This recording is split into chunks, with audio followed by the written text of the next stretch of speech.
J'arrive.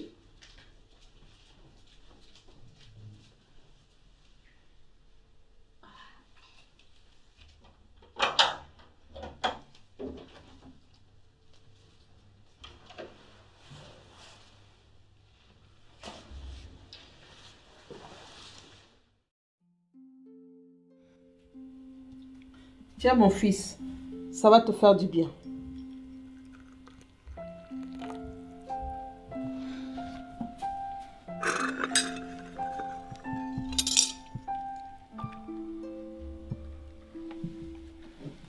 Alors, dis-moi tout. Comment ça se passe là-bas? Les révolutionnaires se sont fait massacrer à Paris. Ils demandent notre aide. Et la famille va bien?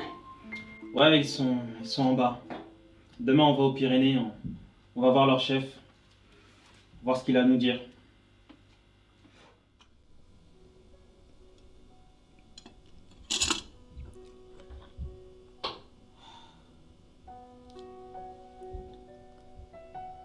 Ça me rappelle la guerre.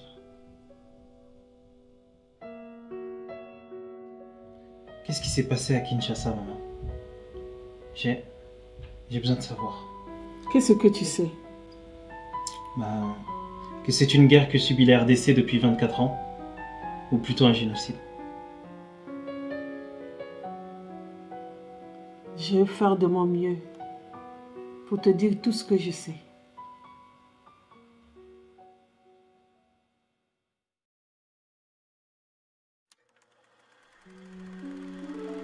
Je suis née à Uvira, un beau village dans la région du Kivu. Le village était tout près d'un lac rempli de poissons. Nous étions un village de pêcheurs.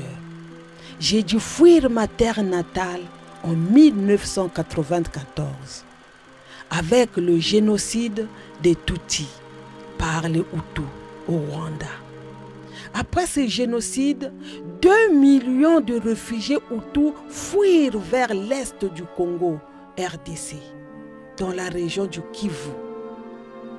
Certains sont des ex-génocidaires et craignent des représailles après l'arrivée au pouvoir d'un gouvernement Tutsi avec Paul Kagame, qui en devient président. Les ex-génocidaires Hutus sont maintenant en RDC, vont s'organiser et tuer les Tutsis vivant au Congo. La vie de Kabila est marquée par ces pillages et par ces violences. Les FDLR nous ont fait beaucoup de mal. Une nuit, ils sont venus ici, ils m'ont déshabillée alors que j'étais enceinte de 6 mois. Ils m'ont frappé, moi et mes enfants. Ils ont pillé tout le hameau. À cause du choc, j'ai perdu l'enfant que je portais.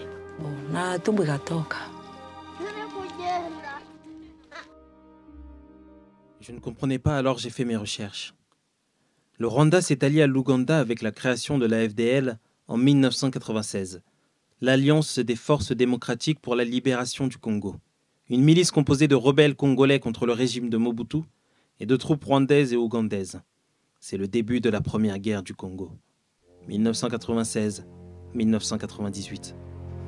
Sans respect des droits internationaux, les milices anti-Hutus traversent la frontière et massacrent des centaines de milliers de réfugiés, femmes, enfants, personnes âgées, tous ceux qui ont fui le génocide. Dans ce faubourg frappé par les ADF vivait Espérance et sa famille. Cette nuit-là, elle a tout perdu. La MONUSCO est ici, tout près. Et dans le village là-bas, ils ont tué 7 personnes de ma famille. Mon père est la 8e victime. Je voudrais que les soldats de la MONUSCO partent. On continue à tuer ici. Ils ne servent à rien. Sans aucune sanction des États-Unis, de la Belgique ou de tout autre pays du Nord, le Rwanda et l'Ouganda envahissent le Congo. En plus des massacres, ils vont piller des ressources naturelles. Et il y avait beaucoup à piller.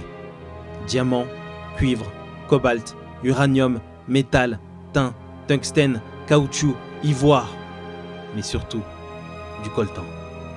Entre 60 à 80% du coltan dans le monde est en RDC. Pourtant, le Rwanda est aujourd'hui le premier exportateur du monde. These resources that are found in the Congo are vital to major industries in the West, whether we're talking about the automotive industry, aerospace industry, technology industry, the electronics industry, even the jewelry industry. These minerals exist in great profusion throughout the Democratic Republic of Congo, especially in its eastern part. And this is the largest territory on earth which really doesn't have a functioning government. Congo is heaven, but the thing is that people are living like in hell. People are dying. At first, we used to hear 1 million people die, 2, 3, 4, 5. And the situation is getting worse, worse and worse, you know, because the money is there, the resources are there in Congo, and everybody wants a piece of Congo. Everybody wants a piece of Congo. La FDL était dirigée par Laurent Kabila. Lorsqu'il arrive à Kinshasa, il s'autoproclame président, il chasse Mobutu et en plus il trahit le Rwanda et l'Ouganda. En quelques mois, l'armée de Mobutu s'effondre. Il a beau multiplier les réunions avec son chef d'état-major devant les caméras, son armée l'abandonne. Même la division présidentielle s'enfuit pratiquement sans combattre. Les troupes de l'Alliance rentrent dans Kinshasa le 17 mai. Laurent-Désiré Kabila débarquera quelques jours plus tard à Kinshasa. Il prêtera serment devant le peuple enthousiaste. Laurent-Désiré Kabila, président de la République, je jure fidélité à la nation. Mais le peuple comprend rapidement que Kabila ne partagera pas le pouvoir non plus. Kabila se brouille avec ses alliés rwandais et angolais qui retirent leurs soldats. Une nouvelle rébellion apparaît à l'Est et en Équateur. Les Congolais s'entre-déchirent à nouveau. Il va chasser les Tutsis présents dans son gouvernement. Cette trahison va mener à la deuxième guerre du Congo entre 1998 et 2003. En 1998, les Tutsis vont se révolter. Ils ne veulent pas être chassés et obtiennent donc le soutien du Rwanda et de l'Ouganda. Ils créent le RCD, groupe rebelle qui signifie Rassemblement congolais pour la démocratie. Le RCD s'empare par la force de toute une partie de l'Est du Congo, le Nord Kivu. On a dû fuir le village. Selon mes recherches, le RCD va se lasser et certains vont rejoindre l'armée congolaise. Il y aura un accord de paix entre l'Ouganda, le Rwanda et le Congo qui mit fin à la guerre pendant 1 an. En 2003, le gouvernement est en pleine transition et désire pacifier le pays en créant une nouvelle armée, hétéroclite, composée de l'armée régulière et des milices Hutus et Tutsis. Cette armée est peu disciplinée, peu entraînée, avec des soldats qui se sont battus entre eux lors des précédentes guerres. Laurent Nkunda, un Tutsi, ancien membre du RCD, est nommé général de cette armée. Mais il va très vite se rebeller et fonder sa propre armée, le CNDP, Congrès national pour la défense du peuple. Le CNDP en 2004 entre en rébellion ouverte avec les autorités du gouvernement congolais. Nous sommes des rebelles. Nous ne recevons aucune aide, aucune munition de l'extérieur. Donc notre devise c'est une balle, un ennemi. Prenez les munitions de l'ennemi.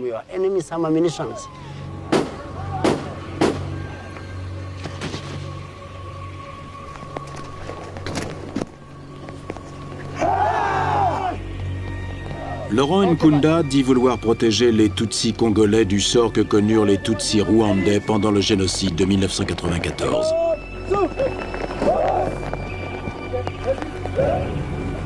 Ces hommes sont connus pour leur brutalité extrême.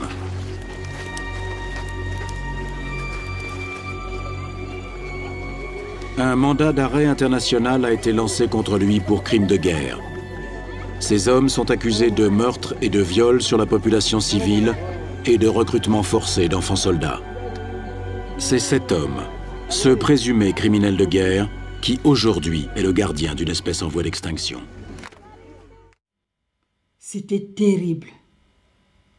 Les gens se faisaient massacrer dans la rue, violés, exécutés à la machette. L'enfer, mon fils. Tous les jours, le village sentait le corps pourri. La terre était noire.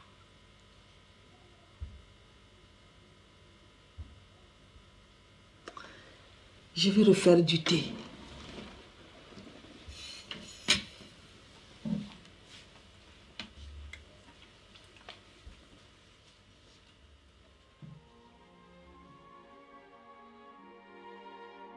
Se sont-ils arrêtés là? Non. 4 ans plus tard, en 2009, après 4 ans de guerre inutile et de massacres pour des intérêts qui dépassent ceux qui passent sous la machette, Laurent Nkunda est arrêté. Les accords de paix du 23 mars 2009 vont ironiquement déclencher la prochaine guerre.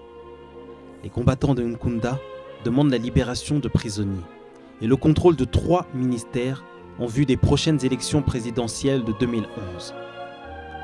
Ils vont estimer que le contrat n'a pas été respecté et relancent une nouvelle rébellion le 23 mars 2011. La guerre du M23. Une guerre sauvage au Kivu qui entraînera des massacres, des viols et beaucoup de pillages. En 2013, le M23 dépose les armes. Laisse tomber, mon fils. Laisse tomber. Tika kaka. Ah, mais je peux pas laisser tomber. L'Occident a laissé passer tous les crimes contre l'humanité. Mais c'est eux qui ont vendu les armes. On sera jamais libre, maman. Il faut que le gouvernement il fasse des choses. Il faut que le gouvernement... Hé! Ravale tes émotions. N'oublie pas, la liberté ne se demande pas, ça se prend. Où t'as déjà vu un esclave se libérer en demandant? Nulle part. Ne crois pas que les Blancs sont les seuls méchants. Ce sont juste les vainqueurs. Qu'est-ce que je t'ai toujours dit? Ne parle pas comme un perdant. Parle comme un guerrier. Ne demande pas la liberté. Prends-la. Pense avec ta tête. Agis avec ton cœur. La souffrance n'est pas ton héritage, mon fils. Ton héritage est beaucoup plus grand. C'est sûr.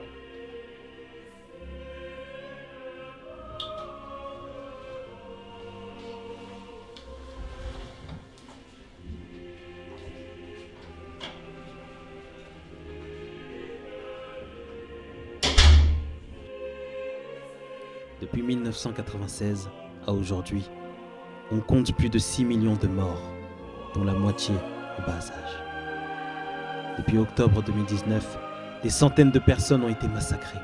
Des milliers sont chassés de leur village. Les exécutions continuent. Des centaines de femmes sont encore violées. Des enfants exploités dans des mines de cobalt et de coltan. Essentiellement pour nos appareils électroniques.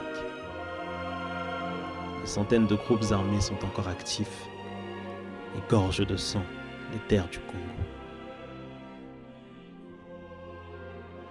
Walitusukuma tunaenda tena tunarudia, ndio nashikia sana mkongo inauma, hata mimi natumia mkono na maka na mbavu na lekula kinapita kile